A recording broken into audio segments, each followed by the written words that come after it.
اللہ تعالیٰ نے اپنے نبی کے ذریعے سے جو پیغام بھیجا ہے اس کی طرف ذرا غور کریں کہ جو اللہ کی بندگی کرتا ہے، اللہ کو حاکم مانتا ہے، لا الہ دل سے پڑھتا ہے، وہ کم نہیں تولتا۔ اگر کم تولتا ہے تو وہ اللہ کو نہیں مانتا۔ اور پھر آگے یہی بات فرمائی، وَلَا تُفْسِدُوا فِي الْأَرْضِ بَعْدَ إِصْلَاحِهَا۔ بھائی اصلاح تو یہ ہے نا کہ اللہ کی حاکمیت کو مان لیا جائے، نبی کی اتباع کی جائے۔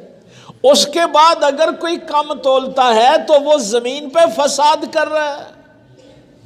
اکثریت شاید یہ سمجھتی ہو کہ یہ دکانداروں کے لیے ہے کہ بھائی وہ کوئی دکان والا ہے، وہ چیزیں کم تولتا ہے۔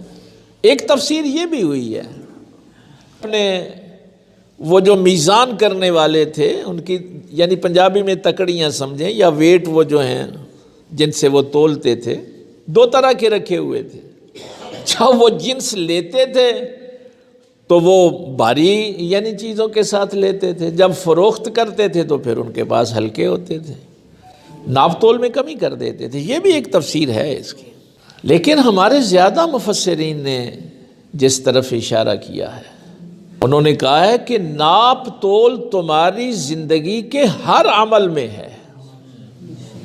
ایک جج جو ہے وہ جب فیصلہ لکھنے لگے تو باہر تکڑی لگی ہوتی ہے نا، عدالت کے باہر ترازو لٹکا ہوتا ہے۔ کیا وہاں اس نے کوئی دال تول کے دینی ہے، کوئی چینی تول کے دینی ہے؟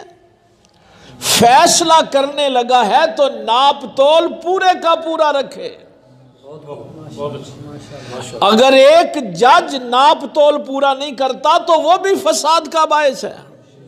ایک عالم، ایک مفتی فتویٰ دینے لگا ہے، اب فتویٰ دیتے وقت بھی وہ ناپ تول میں کمی نہ کرے ورنہ اس کے فتوے سے بھی فساد پیدا ہوگا۔ ایک استاد کسی اسٹوڈنٹ کا پیپر چیک کرنے لگا ہے، ایک ڈاکٹر سرٹیفکیٹ دینے لگا ہے، ناپ تول میں کمی نہ کرے کہ بازو نہیں ٹوٹا تو سرٹیفکیٹ لکھ دے کہ اس کا بازو ٹوٹا ہوا، اس کے لیے کوئی پرچہ دے دو۔